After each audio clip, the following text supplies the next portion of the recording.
All right, welcome back to Sunrise. Well, Dr. Lecky, there are those who have some objections to some of the opinions you hold concerning INEC relying on certain laws. In fact, they have consistently cited Section 52 of the Electoral Act as amended, saying, quote, voting at an election under this act shall be in accordance with the procedure determined by the Independent National Electoral Commission.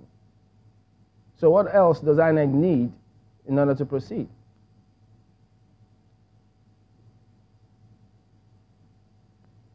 I don't believe there's anything holding us back. That's precisely what we are doing. Voting is going to take place according to the procedure that we are outlined in the regulations and guidelines that will govern the election. So I don't see any issue there, except people want to bring in things that are not permissible, expressly permitted under the law. So people need to challenge us and say, why are you not doing this? Because it is provided for within the legal framework. So we're doing exactly what the legal framework allows us to do. The legal framework doesn't go to the details and to prescribe certain kinds of forms. Those forms and the instruments that we use are a creation of INEC, to conform with what the legal framework allows INEC to do. That's exactly what we're doing. So there's I don't see any challenge there at all. And I also want to talk about some of the things that Clement Nwankwo raised, particularly the issue of participation of political party agents. Now, political party agents, as well as other observers, are allowed to come, to the polling units and follow the process from voting at the polling units all through the various stages of collation to the very end. This is permissible. Even right now, as we speak, our website is open for people who want to participate as observers to apply, and they are normally accredited and they're allowed to follow. So there is nothing shrouded in mystery. They're allowed to follow and to ask questions and to raise any objection to further deepen the transparency on the part of INEC. INEC has even developed certain other gadgets or measures. We have an INEC iReporter, which is available through Google Play, which anybody can download. Any Nigerian can be an observer from wherever you are. You can download it. It is free. You have it on your phone. You can use that to capture anything that is happening, whether it's an infraction. You can take a still picture. You can take a 1-minute video. You can send a text message. And it is geo-reference. We know exactly what is happening at any given time. These are measures that INEC has taken. We think will further deepen the electoral process and give people a more pleasant, voting, experience. So these are some of the things that we have done. So somebody has to point out what exactly is missing that is provided for within the ambit of the law that INEC is not doing. And we will respond as a responsive agency. So tell us then, is INEC bringing back or going ahead with the voting point settlement, the VPS? Yes, there will be VPS, and there are VPS in places like Abuja, for example, because of settlements that have been created and they have no access to ready places to vote. We have both the polling units, which is traditional places where people will go to vote, and we have the polling units, what you call it, the VP associated with polling unit, in which case we split the polling units when you have more than 1,000 people, because the threshold is between 500 and 750, and then we create a voting point near the polling, like a mother polling unit and a sister or a child, voting points next to the polling unit. And then in places like Abuja, which we did experimentally, we have a voting point settlement. And that is still going to go forward. And that is especially preserved for in our regulation as to how those have been created and how those are going to operate, and what the official that should man those particular, voting the polling units. The voting points, as well as the voting point settlement and the PUs, they are all internal purposes PUs, but they are associated with particular PUs where the results are aggregated before they are collated and sent to the ward. I know there are voting points, and there are voting point settlement as well as PUs.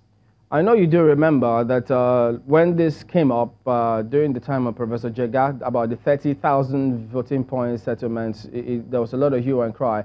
As a matter of fact, even in April 2018, the INEC chairman was asked about this question, and he said, well, that was not going to come up yet. So now that this is featuring in your guideline for 2019 elections, many are asking, so when did this new change come into place that people don't know about it?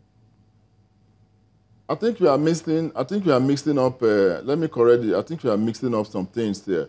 I don't know about the Jega issue. I was only reading in the papers at that time about issues about the distribution of polling units. It's a difference between a polling unit and a voting point and a voting point settlement.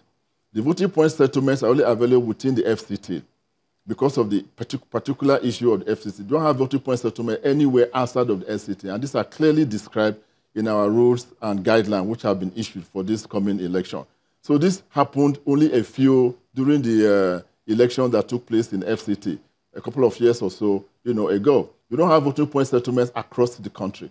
So if you read the guidelines, you will see how it is described and how they're supposed to operate. Yeah, pardon me, I understand that, but the question is, what is the criteria that INEC used in getting voting point settlement for FCT? Because there are other states too who have people who are not settled who may require this VPS. Yeah, I can't hear him. Go ahead. Why FCT? Okay, the issue is why FCT? Well, the elections, FCT is the only place in Nigeria, the only sort of a local government sort of a place in Nigeria where INEC has direct responsibility for conducting elections.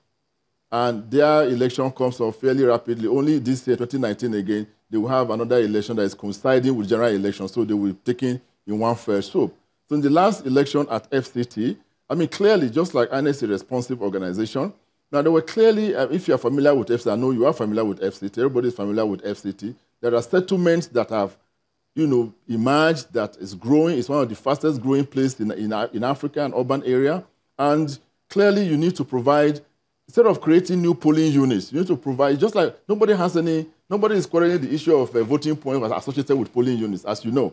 If you go to the polling units are split into 1 or 2 or 3, voting points associated with a polling unit to decongest the massive population of voters that are associated with a particular polling unit because the number is a bit high, in excess of 1,000 and above.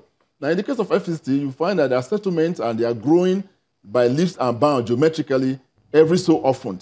And to create polling units, voting points associated, it doesn't really solve anything because these are far away distances because the way FCT is growing. So we use in the nomenclature voting point settlement. These are resettlement which cannot be directly associated with existing polling units.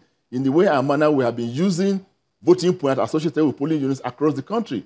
We have officially about 190 or 120,000 polling units across the country, but some of these polling units are going to be split into several sections to manage the inflow of voters. Let me get the thoughts of Mr. Clement.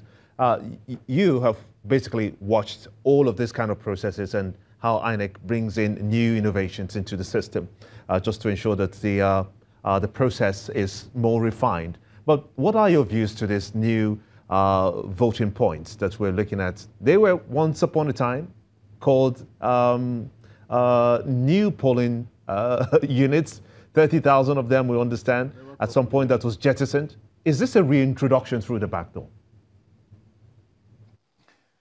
In the period just before the 2015 general elections, it was a major controversy because INEC then had set up a committee to work on this, and recommendations were made by that committee, which appeared, and this is appearance, it appeared to a large number